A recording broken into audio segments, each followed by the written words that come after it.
When emergency first responders were overwhelmed by Los Angeles County's most destructive fire yet, a band of surfers, along with their neighbors and friends, stepped up to defend their home turf in Malibu.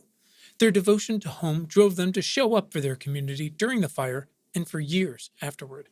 And now, a model they call the Community Brigade program could change everything, leading to more lives and more homes saved during the increasing wildfires across not just California, but the world.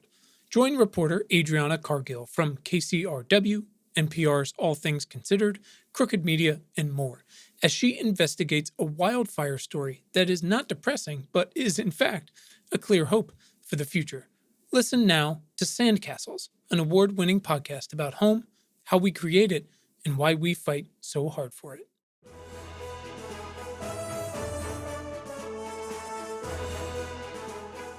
There's no word for conservation in many indigenous languages. There's some that come close, but mean something more like taking care of or looking after. And that's probably because the very idea of conservation, the prevention of the wasteful use of a resource, would have been and continues to be foreign to many of North America's indigenous peoples who lived an entirely different, codependent relationship with nature. One of consent. That is to say, it's incredible that they had this relationship at all, because we clearly do not. They had a relationship with the very same nature of which we're inextricably part of which we rely on for clean air, food, and water, or it's game over. I mean, those are the starting stakes. And now, if we're not facing game over, of course, we're certainly up against the final boss, if we want to keep using a Nintendo metaphor.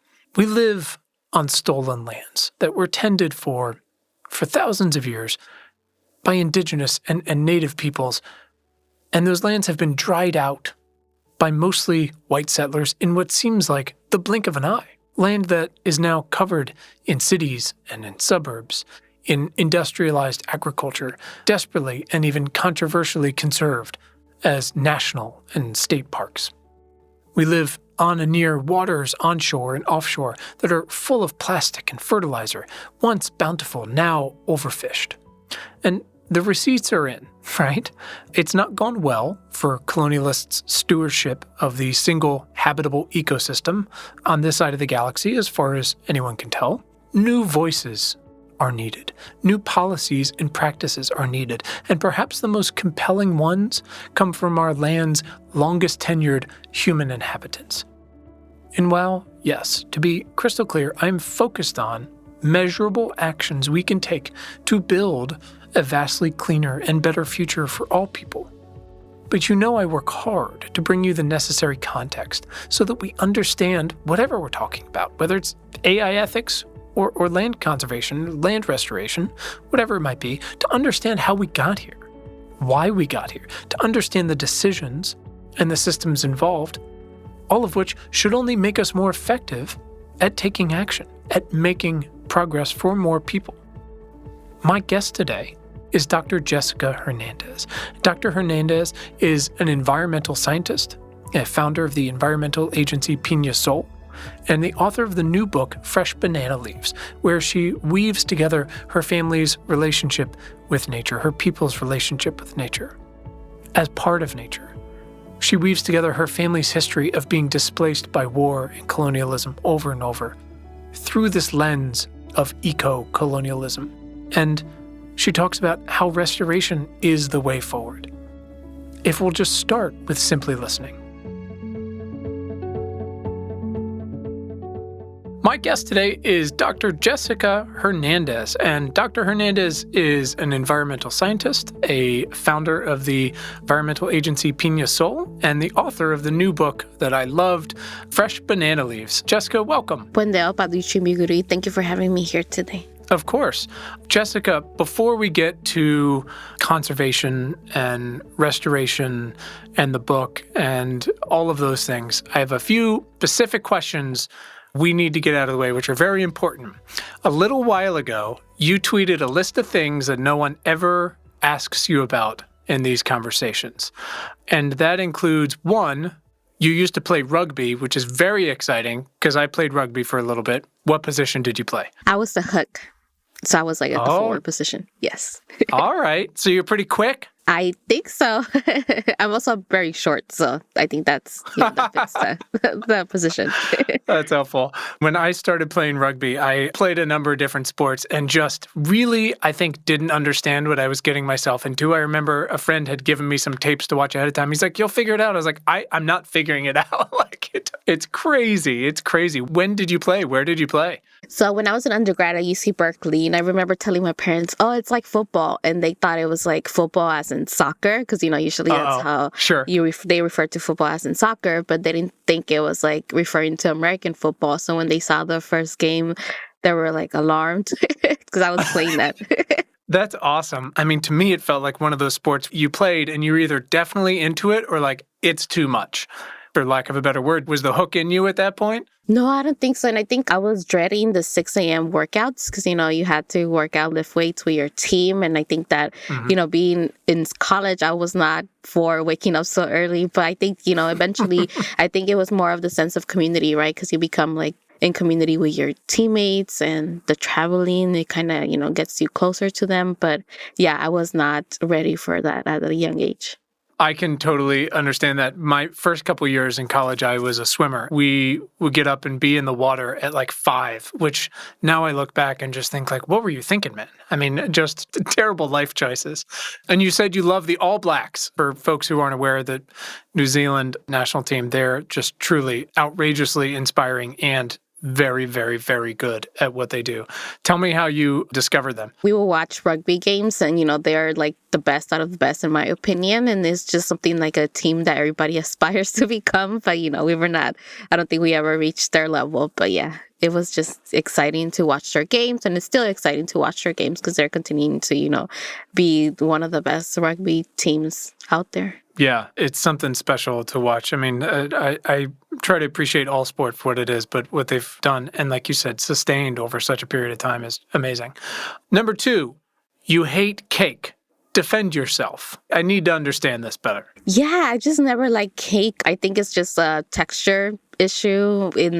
We have had a lot of tres leches cakes, and it's just like cake with a lot of milk. I just don't like cake. I tried them all, and I still haven't really. I think they're too sweet also. That's fair. So do you have a dessert of choice in any condition, or are you more of a savory? I'm more of a savory. If I were to have a dessert, it's usually like scones. So they're very like plain in terms of like sweetness and stuff like that. But yeah. Okay, that's fair. So listen, this is the most controversial one. And I don't know if you remember this tweet, and you're probably regretting it at this point. And I'm going to give you a little backstory of why I identified with what's going on here. So my brother, who is a monster, pours cereal, pours the milk, and then walks away until it's soggy. And it's the only way he'll eat it. You, on the other hand, would you like to explain to the people how you prepare your cereal? Yes, any kind of milk, I usually warm it up and then add it to the cereal.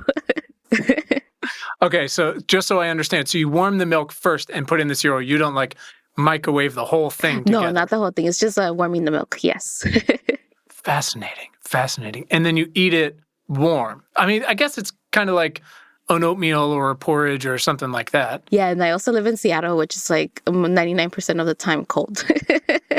Sure, cold and rainy. So no, I get that for sure. Awesome. And the last one, you said you don't drink. I kind of have given that up myself. What was behind that? I never liked the taste of any alcoholic beverage. I think it tastes like apple cider vinegar. Not the apple cider, but, apple cider vinegar. It tastes like, Sure. any healthy juice. So I'd rather just drink that. I think that's fair. I think it was when I realized there was one day I woke up and I said, oh, I kind of feel hungover. And then I realized I hadn't even had any drinks the night before. I was just old and tired, so everything made me feel that way. And my wife and I had 3 kids in 3 years, and I just realized, like, I have no bandwidth for waking up like behind the 8 ball at all. So I get it. Awesome. Well, thank you for sharing those random things. But I remember when I saw that tweet, I saved it and thought, oh, we're going to have to get into it. I feel like we could do a whole conversation about rugby and warm cereal. So thank you. I appreciate it. Jessica, from what I've gathered from your work, and I watched a number of other conversations you had with other folks, including one of my newer heroes, Dr. Beronda Montgomery, who I had on the show, and I couldn't have loved her book and our conversation more than I did. She's just such an inspiring person.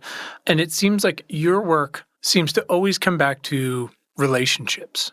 So relationships among the people, with the land and waters, with everything else, the animals and shrubs and trees that we share this ecosystem with, the rest of nature. And you center so much of the book in your father's narrow escape from this terrifying civil war, hiding underneath within this protective banana tree. It's a beautiful image. It's a beautiful tribute to your father. Writing a book is so hard for anyone, and yet you managed to weave all of these incredible things together and make it so evocative and impactful, and you didn't pull any punches.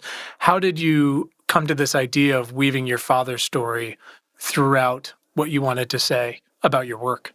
Yeah, so I mean, just becoming an adult and seeing how my father is becoming an elder, right? It always kind of was an interest of me to kind of record his story somehow. And I think that being able to write a book about environmental sciences conservation, especially from the lens of an Indigenous woman, right? Because oftentimes, the book doesn't necessarily talk about environmental sciences or conservation the way that we're taught in school.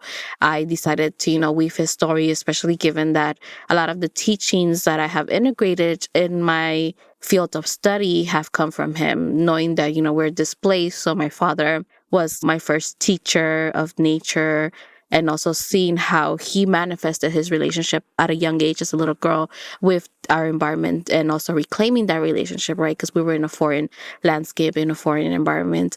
I owe it to him why I, decided to pursue the environmental fields. And I think that that was a way of honoring his teachings as, he's an elder. That's beautiful. Getting any sort of degree, much less sort of a PhD, especially in a system that, as you so eloquently explained, is built on teaching and standards and ways of doing both of those, the philosophies and the methodologies that are not very inviting to the more indigenous ways that you were raised on through your father and everything else. At what point did you decide, like, a PhD is not enough? I want to write a book. Like, this is how I want to tell more of our story. So I guess even before you got to the part of your father, maybe that was the inspiration. Yeah, I think writing a PhD, kind of, in the book, I talk about like the experiences that I faced, right? The invalidation of Indigenous ways of knowing, the invalidation of lived experiences. And I think that I had a great mentor who, Dr. Christina Boat, who was my advisor for my PhD. And she had written many books, especially in the environmental sciences, talking about conservation. Her main focus is forestry, ecology. So, she had allowed me to write several chapters for some of her books. And I think that just seeing how writing a book is different from peer reviewing or publishing in that realm, it just kind of, intrigued me. As you know, writing peer review articles, we have to be more, write an abstract, then the methods, then the data. You cannot really integrate yourself or, your stories. And I think that, being able to write a book, it kind of gave me that different lens of, oh, you can actually talk about yourself when you're writing a chapter. So imagine what you can talk about when you write an entire book for yourself. Sure. So you understand, and any new listeners, I always try to come at these conversations and any of the work we do. It's folks find our community because they're often looking around, whether it's climate or COVID or something else, and saying, what can I do? And the most effective answer I've found is, well, Jessica, what can you do? What is the cross-section of your lived experiences and your skills and your passions, whether it's something you were interested in because of your family or seventh grade science, or you're an artist or whatever it might be, there's room for it, certainly. And we've certainly got a number of writers and creators and things like that of every flavor. So I wonder if you can talk just for a moment about, I guess, what that process was when you were like, oh, a book seems more conducive to the way I want to tell my story and why I come to restoration from this lens, and what the actual process of writing a manuscript, finding a publisher, whether it was as not conducive to a creative experience as maybe your PhD experience was. It's a little more technical and logistical, but I think people are interested in that, to basically go like, how do I write a book? Why would anyone want to read a book that I've written? Because I think that matters the more we can share that with folks. I think that, it's important to kind of tell everyone that everyone has a story, right? Everyone has an important story that they can share. And I think that when we look at the literature world, the stories that are often uplifted in climate change are those of experts, right? You need a PhD, you need like 10 years of climate science research. There are a certain number of folks who are dominating that discourse, right? It's the same folks that you see when you turn on the news station talking about climate science. And I think that knowing that climate change is still happening and there's still little that is being done by our governments, like everyone has a story that's important to share.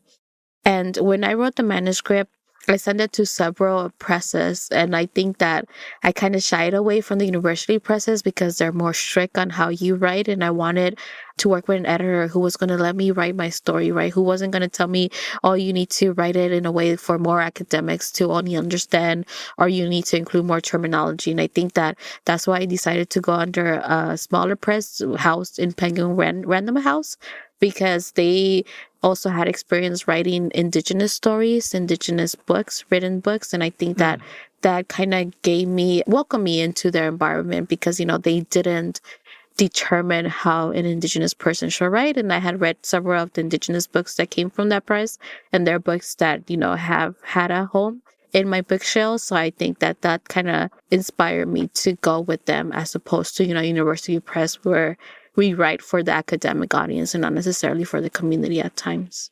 Sure. Oh, that's wonderful. You were able to find somewhere that was so understanding and accommodating of your story and was, I imagine at least relative to, like you were saying, university or press or one of these bigger, more mainstream houses, relatively hands-off.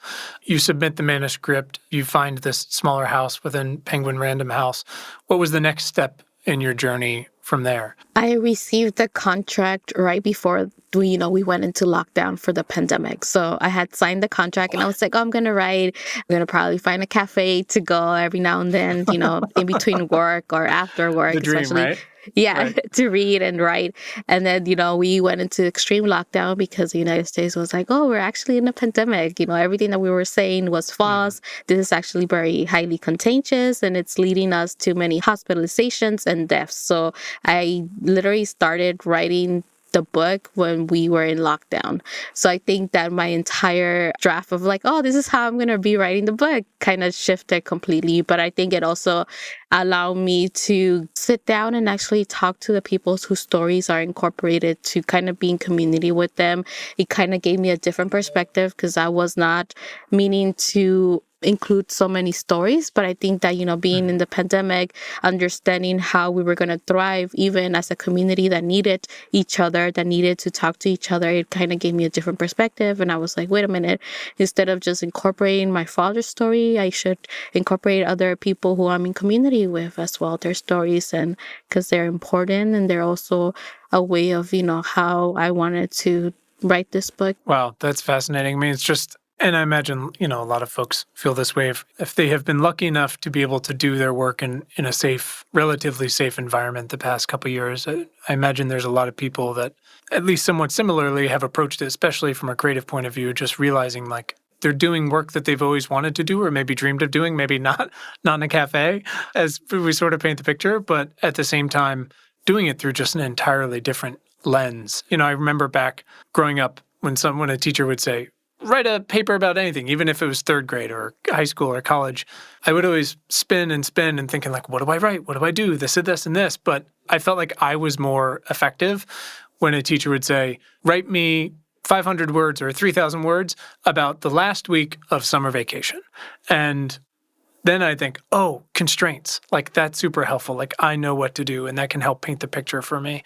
You even talk about COVID. It's so interesting reading it for a number of reasons, obviously, but because it incorporates so much of history and so much of your history and your family and your people's history, even as, like you said, you've been moved from place to place and now you're in Seattle, but at the same time, it feels so much of the moment, both in the, if we don't do this now, we're making even more mistakes. And also it's very clear, whether it's COVID or whatever it might be, that we have to elevate voices who have a relationship with the planet, who know how to care for it and proved that over thousands of years where, this moment we're in, and you've got this IPCC report this week, and it doesn't take much to look around and look at what happened with the Northwest last year. I mean, that was incredibly devastating to see. You know, there has never been a more important moment to start making huge change. So you pull no punches, as it were, in your book about white eco-colonialism and genocide, among others.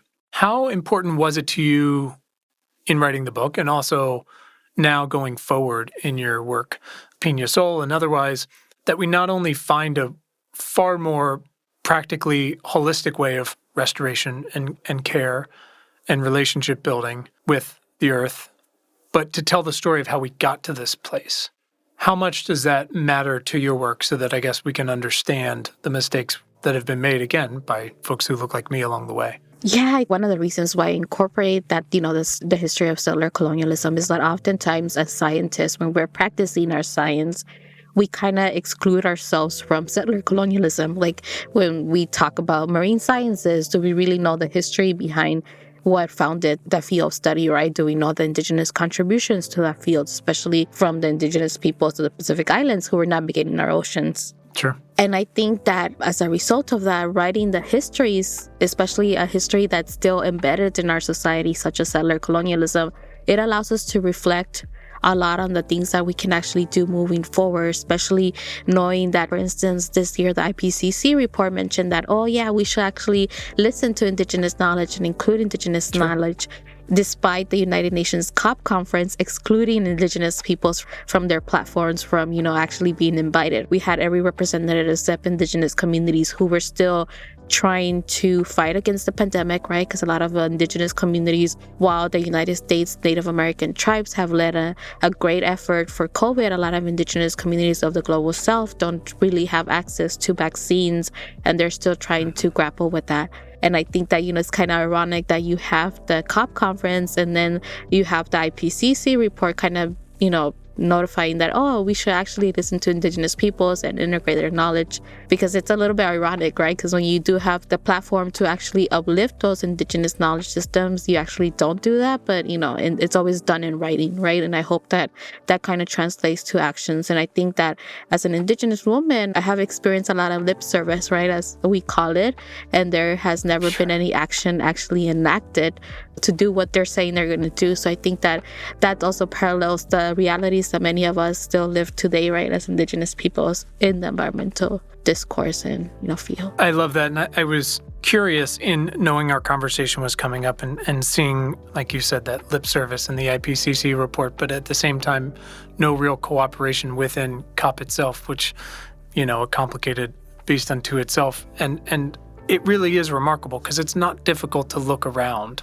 practically anywhere now and understand that the purposeful omission, the erasure, the negligence of not including indigenous voices throughout, of continuing to marginalize them at best, is only holding the entire endeavor back, right? We just continue to dig the hole deeper. So I wonder if you can talk a little bit about Pina Sol, what the purpose is there, what you're working on, and what you hope to accomplish with it, in the sense of, again, these greater scopes of lip service, having to carve out space where you can. Pina Sol is a small social purpose corporation that I founded right when I completed my doctoral degree. And that was, because we experienced a pandemic, and a lot of my relatives are artisans, right? So they embroider, they bead, they also do filigrana, which is this gold kind of jewelry that it's an ancient tradition that has stayed in Oaxaca.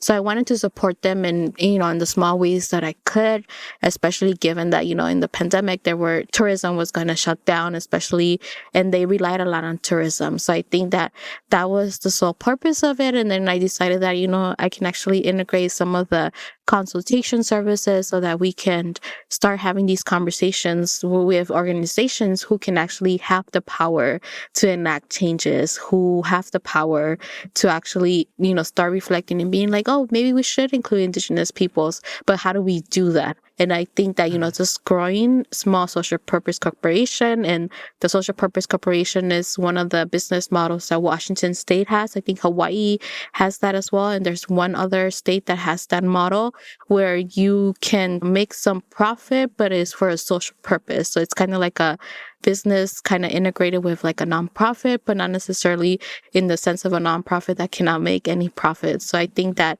Sure. I decided to go with that model to see how I can support my relatives and also kind of give consultation services whenever we have the capacity. And through that funding that we do get from both of those things, we're able to give small micro grants for Black and Indigenous led conservation efforts. And you don't necessarily have to be a nonprofit, right? Because not all of our community members have the resources to establish a nonprofit. So we give out micro grants to individuals who do that work. That's really cool. I love that you've I wouldn't say pivoted it, but evolved it to becoming something that's so much more directly applicable and practical in doing the work. It seems like such a beautiful extension of, like you said, where you come from and your people and the elders and what they make with their hands and what you're trying to make through your own work and working with those structures. So I'm curious, on the sense of how that is going. Is it more incoming calls or outgoing calls? Because we are desperate for new ways to heal and care for this earth we are so lucky to have, right? As far as we can tell, one habitable place. The power structures are still, and this is how they are just incentivized, unwilling to do what's needed to take decisive action, to stop doing more damage to start with. And at the same time, they're reluctant to even discuss broader measures, more impactful things like giving stolen lands back to Indigenous people, whether it's the parks or elsewhere, no matter how badly we've scarred them. But I'm curious, through this evolution of Pina Sol and coming off your book and your degree, where you might be finding some successes working with some of these groups, if you're finding places where you can be most effective, that are most receptive, and how that can be transferred to even more success down the line. It's interesting, right? Because through Pina Sol, when we do the call for, for funding projects, we do get a lot of applications. So I think that it kind of solidifies the fact that Black and Indigenous communities are doing a lot of the projects to support their communities, but yet there's no funding going towards Black and Indigenous communities. And those are the two communities that we focus on, but that doesn't say that, other communities of color are not doing the same kind of work. And I think that It's hard, right, when we are deciding who to fund or which projects to fund, because, there are limited funding that we have. And also there's like a huge influx of people submitting applications. So I think it shows that organizations should be doing more, especially organizations that have the capital to fund these Black and Indigenous or community-led initiatives that are trying to address the healing of our landscapes. And I think another thing is that knowing everybody has a role to play in the healing of our landscapes. It's whether, we have to step back, whether we have to lift other voices, whether we have to give back the land.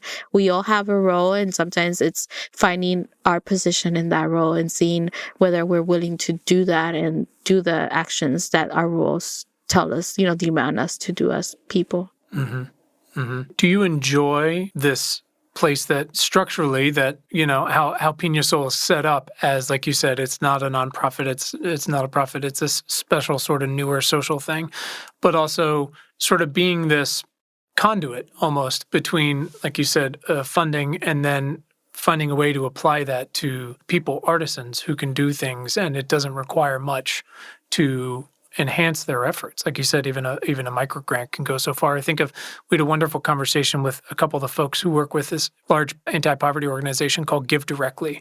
And they work a lot with just giving people cash because they've done so many studies and said, one of the most effective things we can do is let people have autonomy over their decisions, because on any given day, someone who's living underneath the global extreme poverty line, which I think is like $1.90, one of the most effective things we can do is let them decide, because on any given day, they could need food or housing or water or transportation or something like that. And if you just go and build wells or you just go and give food or whatever it might be, that's not letting them dictate how they want to live and need to live and address their needs in a way that they have autonomy over it. That's going to help them elevate themselves and their families and their businesses, whatever it might be. That's why I was so interested to hear about how you're doing sort of this microloan version with Pina? Yeah, so with those micro grants, we have a board. I usually ask for volunteers to review the application so that, there's no biased decisions made. And I think that we are able to give micro grants ranging from like $100 up to $1,000, depending on what the community asks and also what kind of funding we have during that year. And I think that being able to incorporate my family's way of living, especially with the artesanías, it allows us to, generate some funding so that we don't rely necessarily on donations or sponsors because, oftentimes, especially in the pandemic, we can be a little bit overconsumed with donations, right? Because all of our inequalities were amplified during the pandemic. And I think that, Sure. we can have that donation fatigue at times, especially when we want to give. But, a lot of us have lost our jobs or a source of income, right? That's something that we shouldn't ignore as well. And I think that through that, we're able to sell goods, give most of the profit back to the artisans themselves, and then get some of that donations that they decide to give for these small micro grants. And right now it's a small cycle, but hopefully with more manpower, we can make it a little bit more of a bigger organization. But I think that would probably take years. But, that's the time we have and the work we have to do. I was talking with a friend who's an excellent climate change reporter, and we're about the same age. And we were sort of realizing that if this idea that we need to decarbonize everything by 2050, it's very easy to look at where we are in our lives and realize like, oh, that's the extent of our work life, basically. And like, it kind of makes you take a step back and go, I think this is how I'm going to spend my time and use it in the most effective way that I can by, for me, that's focusing on action and focusing on being as inclusive and cooperative as I can with folks like yourselves and other ones who clearly have very different lived and work experiences, me clearly infinitely smarter and more capable than I am, and finding ways to amplify that as much as possible. How, for Pina, are most of the microgrants, are they more local or regional to your area in the Northwest, or is it kind of all over the place? How do you prefer to do that as you're trying to, like you said, sort of scale this operation up? The microgrants that we have given out and also the applications, they are more local based. So we are trying to work with a nonprofit in Sustainable Seattle to see how we can get more funding for the local initiatives. But, our hopes and, the board and everybody who's behind Piñazo is to make it more national. And I think it has to do with like Piñazo having been established in the state of Washington and more people being familiar with the small organization here than at the national level. So hopefully it will go national, especially knowing that, there are so many communities, across the country who are doing the same initiatives to support their communities as well. You're not wrong. It's not difficult to look up even pre-COVID and feel that we're all being pulled in a million directions. Like you said, donation fatigue. I remember when my young cousin who survived and did well got a blood cancer when she was very early 20s. And I remember using Facebook, going on and saying, hey, friends, I'm raising money to try to give, to the folks who are doing research for her specific type of blood cancers. And that was such a novel sort of thing at the time to use that as an instrument to harness the collective to try to focus as opposed to like just asking one-on-one.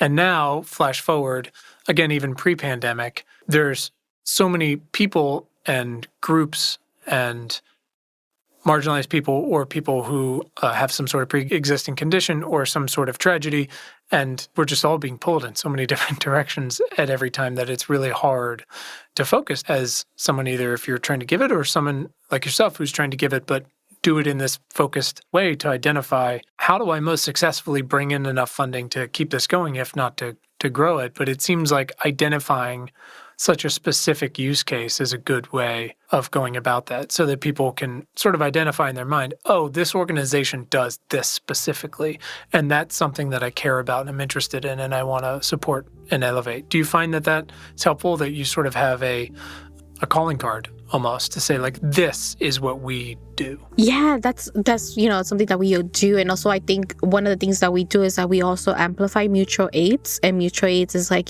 just a Indigenous way of life where, we have a little bit more, we give it to the family who's in need. And I think that amplifying mutual aid, especially back, the projects that are happening back in our ancestral lands in the global south, especially in Latin America, it has allowed us to generate enough donations to actually help the communities complete those projects. So I remember working with the Mistec community with this Indigenous woman-led artisanal cooperative that also played a role in the Fresh Banana Leaves, the book. And during the hurricane season, they lost their milpas, right? Their communal harvest. So they were facing food insecurity.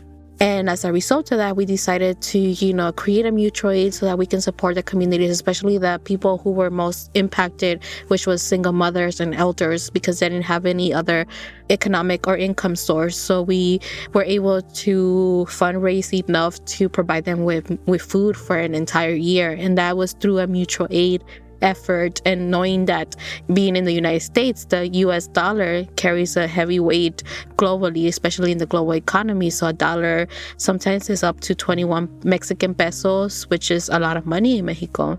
And as a result of that, we were able to fundraise enough for the whole year of food for over 24 families. And I think that, it shows the power that even if we donate $1, especially for communities of the global south, it can actually be expanded much more than, unfortunately, in the United States. Sure. I feel like that's one of the main things I really understood as I try to go into these conversations. I endeavor to, and often fail, but do my best to learn as much as I can about the person and the subject and the greater landscape around it. And similarly, when I was really trying to understand where we've come on global poverty and where we are and why the measuring lines are where they are and what the systems are behind why certain places are still dealing with it or getting worse. It's one thing to say there's a poverty line or extreme poverty, but like you were saying, it's so vastly different in each place. And also, it is a measure of what you can attain for these goods, right? Clean air, clean water, clean, healthy food to start with at the least, and some shelter.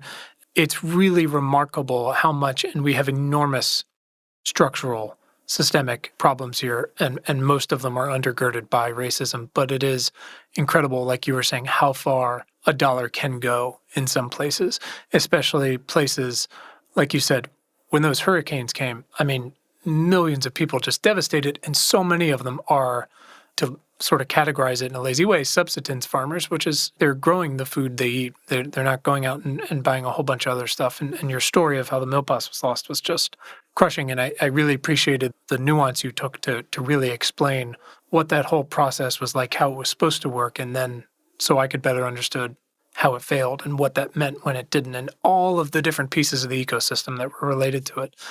But it really is incredible how much just a small amount of money can have to help folks recover or just to elevate themselves and feel a sense of security. Oftentimes, that goes back to what it means to be a displaced Indigenous person, because, we still hold those responsibilities with our communities back in our ancestral lands. And I think that that's something that my parents have taught me, that, despite it all, we are still responsible for helping our communities, especially in times of need, to our capacities. And I think that having the privilege, right, to have a PhD, to even have a social media platform, because internet is something that it's a privilege back in our homelands, right? Because our communities don't have access to the internet.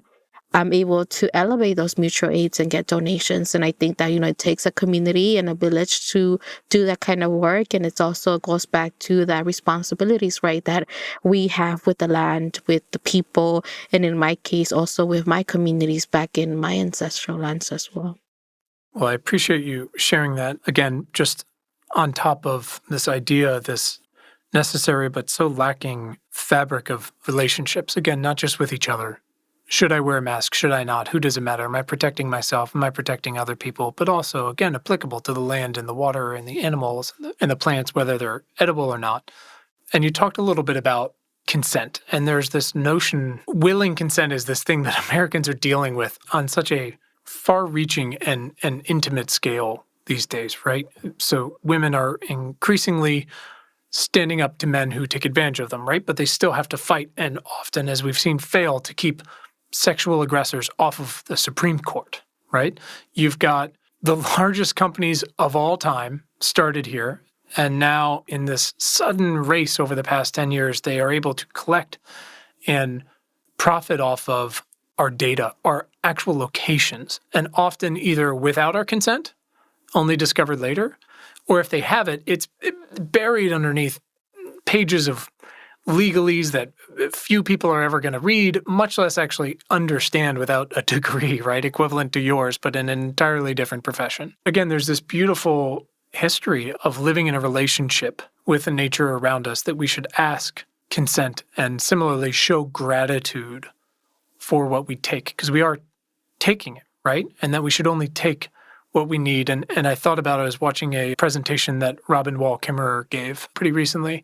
I believe she said this in a few other places, but it says, idea of never take the first plant you find as it might be the last. And you want that first one to speak well of you to the others of her kind. That seems so simple and yet at the same time so revolutionary to so many folks, again, like me, who were raised in the society we're in and built these power structures. But in addition to giving land back to restoration and enabling more Indigenous positions in these power structures of care, what are some policies of holistic restoration and care that you feel like could be successful in more places? I guess, where have you actually started to see some success, some progress, and how can we transfer that to more places as we work against the clock that we built ourselves?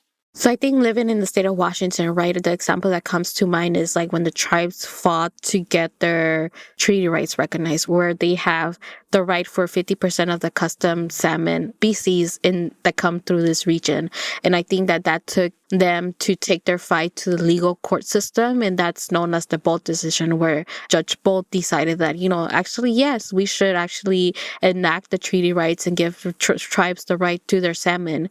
And as a result of that, tribes here, the federal recognized tribes, I think it's 29, have a right to steward conservation efforts or protection initiatives for the salmon. And I think that shows an example of how giving back the land or giving ownership of that stewarding for our natural resources can actually elevate conservation efforts and also integrate Indigenous knowledge. And I can also think of the presidential memorandum, right, that President Biden passed, where he was like, oh, we should actually also incorporate Indigenous knowledge, or as he called it, traditional ecological knowledge, when talking about environmental efforts. But that's still a memorandum, right? It's not actually a law. So hopefully that presidency decides to enact it into law so that we can see that at the national scale as well. Are there other places around the world, perhaps in the global south, and I know you said Mexico is very far from it. So are there places that are actually seeing more progress on these things, that are more accommodating and progressive and enabling more Indigenous power to revert to a system that actually works, of relationships and care? Yeah, I can think of the recent situation that happened in Ecuador, where I think 3,200 barrels of oil were actually emitted in the Amazon rainforest. But again, it takes like a tragic event, environmental disasters to happen in order for government structures to listen to the Indigenous communities. So as a result of that, the government decided like, oh yeah, tribes should give a consent whether there can be oil or extractive energy resources or projects happening in their Indigenous lands, and without consent, those projects cannot actually move forward in building or constructing their pipelines. And I think that's another example. But again, these are examples where an extreme environmental disaster happens, and then that's when the government is actually like, oh, okay, the tribes are advocating for their rights at the federal level or at judicial level, so let's actually listen to them. But it's unfortunate, right, that these situations have to happen where most of our environment are destroyed, especially, with oil. It's obviously going to have a negative impact. It's going to take a while for the landscapes to actually restore. And as a result of that, right, it takes that for governments to actually listen to Indigenous people. Yeah, disaster shouldn't be the prerequisite for this sort of action, for this sort of movement to enable folks who clearly have a record and a way of life and a philosophy and a methodology, all of those things, of healing, of taking care of one another and taking care of what's around us. I don't want to keep you too long. So again, we try to work towards these action steps that folks can take. So besides checking out Pina Sol and any other specific recommendations you might have for, again, our community to get involved, either themselves or on their local front, because again, it's the United States. You live on stolen land. There are ways to enact change wherever you might be, to search out any missions that might be ongoing that they could support in any way, even if that's not appropriate to get directly involved. whatever the case. But also, I was curious, you mentioned that your publishing at Penguin Random House had published some Indigenous books that you enjoyed before. And if you want to share any of those, you can also send them to me later and we can throw them in the show notes, whatever's easier. So I'll just leave it to you. How do you feel like is the best way to folks to get educated and get on board and contribute? I think one of the ways is also to learn whose Indigenous lands you're currently occupying, or settled on. And I think that's through Native Land Canada. And I think that that's a great way to kind of immerse yourself into learning more about the Indigenous histories. Like the map doesn't necessarily show you the history, but then you can do a Google search of the Indigenous communities whose lands you're currently on and seeing what kind of initiatives they're actually leading, because, we can focus a lot of our efforts in our own backyard. Another way is also to, pick up Indigenous scholarship. And I think some of the books that publishing company has that I can think of is, I think, Medicine is Sacred is one of them. And I think Sacred Instructions is another one. But I can send you a link as well because Send me whatever you want and we'll put it in the show. I don't mean to put you on the spot with it. If you asked me what are the 5 books I read most recently, I couldn't remember a single one, even though I love them all. So I totally get it. I'm not going to make you do that. Thank you. I'm excited for myself, selfishly, and also we'll get to this in a sec with one other question, but we've used the website Bookshop. I'm not sure if you're familiar with. They support independent bookstores. We've got a whole list of our guest book recommendations on there, so we'll put those on there, well, if they're available there. If not, we'll link to it in a more specific way. So a few last questions that we ask everybody, and then we'll get you out of here. Jessica, and again, thank you so much for your time and your scholarship. When was the first time in your life when you realized you had the power of change or the power to do something that was really practically meaningful? Again, whether that's yourself or in your community or as part of a group of friends, whatever it might have been. I guess for me it's interesting because my maternal nation, the nation that my mom comes from, is actually matriarchal. So instead of, patriarchy, the women are the ones who are leading our nations. Our nations consist of different pueblos, but at least in the pueblo for my mom, it's still something that's really recognized because we will visit back our homes, how women had this power to speak up, right? Like how my grandmother will be telling everybody what to do, even my grandfather, and how she led basically our entire family. So I think that seeing her being that kind of powerful Indigenous woman kind of allowed me to realize like, I also have the power, right? Because I was a shy student growing up, especially in my K through 12 educational system. And I think that seeing that kind of manifest in that role, that reverse of roles, because, in the United States, we're accustomed to patriarchy, it kind of allowed me to be like, actually a woman can also speak up and a woman can also tell people what to do and also be respected for it as well. I love that. That's really cool. Who is someone in your life that has positively impacted your work in the past 6 months?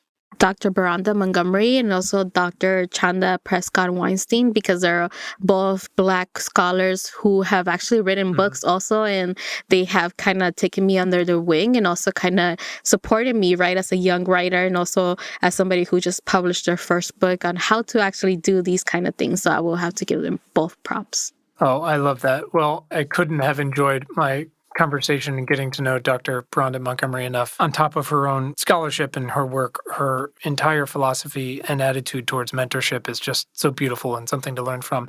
I'm a big fan of Dr. Prescott Weinstein. I would love to have her on the show at some point. I got to keep earning it here.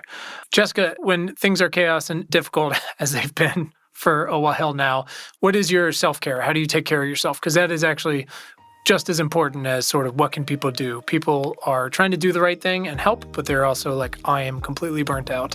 Things are a little gnarly. And I think they appreciate hearing from folks like yourself who are so impressive and inspirational say, sometimes I just got to go for a walk or eat ice cream or whatever it might be, or hot cereal. So for me, this is more of like, in academia, right? Talking about academia, like we tend to bring our works home, and it's kind of ironic, right? Because a lot of us have been working from home, but I think just setting boundaries where like, I'm like, okay, so I'm going to work until 4 and that's it. Like whether I'm done or, still have to work. And then I start watching TV shows, I start reading. And I think being able to do that during the pandemic and setting those really harsh boundaries of like, if I get an email after 4 p.m., I'm not going to respond to it because that can wait until tomorrow. And also practicing self-care. So it's reading a book, watching television, because we have a lot of great TV shows during the pandemic that have come out. So catching up on those shows and also going for a walk, because I think that oftentimes, we focus so much on sitting, and I just like to go for a walk. My allergies during this season just kind of amplified because I guess the trees and the pollen and the rain, right, is kind of spreading a lot of the soil up in the air. But yeah, I like to go for a walk, especially wear a mask. That can probably prevent my allergies from, just flushing out. I hear that. What are you watching? I'd love to know. What's like your, oh my God, I turned off the work. I'm done. Like, I couldn't be more excited to just watch. So I'm into the show Euphoria, which is, I think that it's supposed to be more for younger people, but I actually like it. I feel like I'm not allowed to watch it. I'm so old. Because, it shows you a different light. I just really like the whole premises of the storyline. Like, I think it's a mature story. It's not, for younger folks. And also I'm rewatching Devious Mates, which was, I think, a show that came out a couple years ago, but it's very funny to me for some reason. Awesome. You got to have something. It makes a big difference to have something like that to look forward to. I love reading, but sometimes I just got to turn it all off and do that. Last one. What is a book you've read this year that has opened your mind to a topic you hadn't considered before or has actually changed your thinking in some way? And again, we'll throw that all up on Bookshop. So I think it would be Dr. Emil Keme's book, which is on Mayan literature, just because, being so stuck in the sciences, I haven't really looked at, there's actually a lot of Mayan literature that's important, and it has kind of transformed as we have gone, from like, oh, this is an ancient civilization that no longer exists, to actually scholars and writers actually writing poems in our different Mayan languages. So I think that was a book that I was like, oh, this is actually awesome, because it's talking about literature and poems, talking about more writing, but from the Mayan perspective. Sure. I love that. Well, yeah, if you can send me the name of that, I would love to look it up, and I'll try to add it to the list as well. Last one, where can our listeners follow you online and Pina Sol? And we'll obviously put the link to the book out there as well. Twitter, because that's just like, sometimes I'm like, oh, I forget that I'm actually tweeting things to people. So that would be like the best way to get to me online. Awesome. We'll put all that on there so everybody can follow your incredible work and link to the book, which I would love if everybody had to read. Dr. Hernandez, thank you so much for your time, your scholarship, for your writing and sharing your history with us, and your mission to enable more folks going forward to live with the land, with the water, with the nature around us in a much more restorative way, because there is clearly no time like the present to finally start doing that. So thank you very much. Yeah, and thank you for sharing your space with me. And I hope that this conversation might help someone out there. Absolutely. That's all we can try to do. Awesome. Thank you so much. Thanks to our incredible guest today, and thanks to all of you for tuning in. We hope this episode has made your commute or awesome workout or dishwashing or fucking dog walking late at night that much more pleasant. As a reminder, please subscribe to our free email newsletter at importantnotimportant.com. It is all the news most vital to our survival as a species. And you can follow us all over the internet. You can find us on Twitter at importantnotimp. Just so weird. Also on Facebook and Instagram at Important Not Important. Pinterest and Tumblr, the same thing. So check us out, follow us, share us, like us. You know the deal. And please subscribe to our show wherever you listen to things like this. And if you're really fucking awesome, rate us on Apple Podcasts. Keep the lights on. Thanks. Please. And you can find the show notes from today right in your little podcast player and at our website, importantnotimportant.com. Thanks to the very awesome Tim Blaine for our jammin' music, to all of you for listening, and finally, most importantly, to our moms for making us. Have a great day. Thanks, guys.